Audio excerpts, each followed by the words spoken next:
I was asking you, who is funding your trip? Who is sending Sheikh Gumi on this mission? But you see, when I travel to a state, then the states give us logistics. You know, they accommodate us in a hotel and assist us with their police to escort us to a reasonable distance. Because there are some bandits, or I call them now militants, that don't allow police to near them. And there are some they don't care. You can go with the police and they're ready to talk. Why do you choose to call them militants? I choose to call them bandits. Yes, because now they are fighting an ethnic war. They are kidnapping to get money. You see now, look at the example, the case, the latest case where they released a bus full of people. They were asking 500 million, now they freed them with mere negotiation. They freed them free. Nothing was paid? Nothing was paid. Even one of the victim's father was calling me, thanking. You can ask the victims. And you broke out this deal? Yes, it's broken. You broke out it? In front of us, he said he's going to talk. He said he knows those who took the bus and he's going to talk with them. But for those who took the boys in the school, they are not sure of them.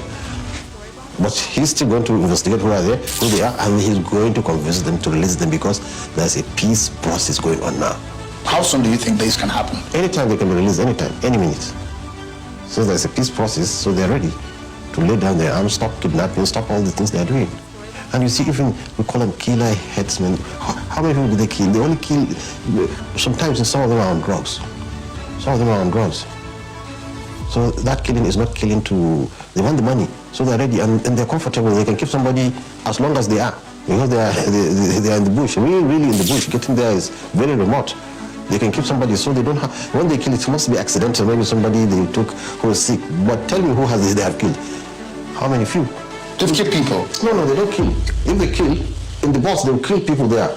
They want money from the people. They want, what do you call it? They burn down houses. They've killed people. Yeah, this is another thing. That is the ethnic war. That's not banditry. Maybe if a nomadic man went to that village and he was killed or lynched, so they come in a group and ransack the village, not to steal, just to revenge. And this is their mode of defense, instilling fear. It's just like the honey. When you want to take its honey, the whole bunch of soldiers follow you. This is exactly, so that killing is not the stealing. You don't combine it with it's not because of, what do you call it, criminality. It's because of ethnic revenge. And they don't attack a village except that village did something to one of them. In fact, you see that they will pass many villages and go to the one that they have problem and attack it. So this is the kind of killing, but I've told you it's a revenge.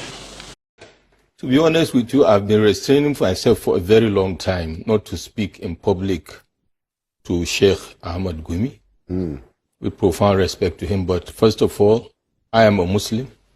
Secondly, I'm a Northerner. And I think he is not representing what we should stand for as Muslims, whether as Ahlul Sunnah or any other seriously, moderate and responsible Muslim. Sheikh Gumi is a retired military officer. Yeah. Sheikh Gumi is a leader of people and is an Islamic scholar. But this behavior that has refused to go away, or he has refused to stop it, I think people like us should be able to tell him it is time he stops and have the real fear of Allah subhanahu wa ta'ala and stop misrepresenting what Islam stands for. If he wants to be a politician, he should come out and tell us what he wants to do, because some of them have started declaring for candidacy, which is their fundamental human right. Yeah. So he should not hide behind anything. Secondly, if he wants to be a negotiator of bandit under any guise, also he should take a clear position so that Nigeria will take a position, in that regard. But having said that, I think it is becoming borderline irresponsible for such a person that we used to look with a high level of respect to start misguiding people because we have teeming youths in northern Nigeria that are needing, the right kind of leadership, the right kind of direction. Don't forget that Sheikh Gumi last year was banned from entering Saudi Arabia with a valid visa, which before then, by the way, since I think 2010, he has not been allowed to enter Saudi Arabia. He called it politically motivated. I tell him he should have a food for thought. Having said that, let us even dimension this issue, sounding like a broken record conversation about negotiation and rehabilitation and whatever. To Sheikh Gumi and others that are proponents of this, what would they say to the family of the people or the families of the people that these people have massacred?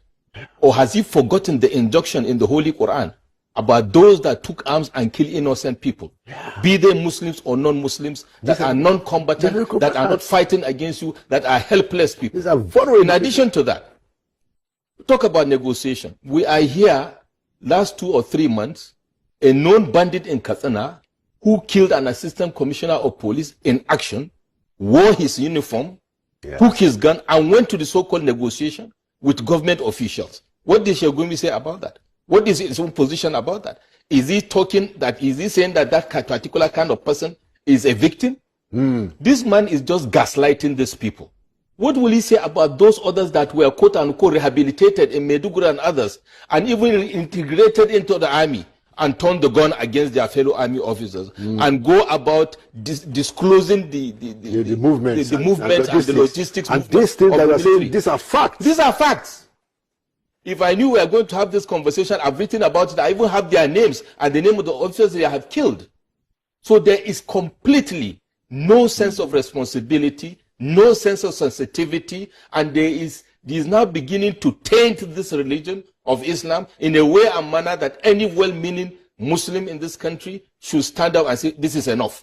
Okay? So I wouldn't want us to digress too much, but thank you for this opportunity. To Sheikh Ahmad Gumi, I have a lot of respect for you. You are a father, you are a leader, and if you are truly leading Muslims, then the conversation should not be painting these people as bandits, raping people, maiming people. By the way, Sheikh Gumi, most of the people you are saying we should rehabilitate are always high on drugs and alcohol. What does Islam say about that? To having said that, I think we should stop giving him too much airtime, and I think also government is pussyfooting on this. Forget the friends. We should take a position on this. What are we doing? Are we fighting terrorism or are we not? Absolutely. Very, very important point, Mother. And I must say that, I commend your, the patriotism that is behind that comment, because, Thank you very much. When some of us say this, well, you guys, guys from the South, but I just felt that, it's not really, it's not ennobling of a leader. Absolutely. To talk like that. But permit me, Prof. 65 to 70% of the people that Sheikh Gumi is justifying their killing and maiming are the same Muslims all over the place. 80% out of almost the majority of the 10 million children that are out of school children that are being recruited by these bandits are children that he should be teaching in Islamic school, and he is now justifying. Those youths now will be listening to him and be saying, look, we should be sympathetic to these people and join. So I think he should have a foot for thought, and government should also do something about it. Absolutely.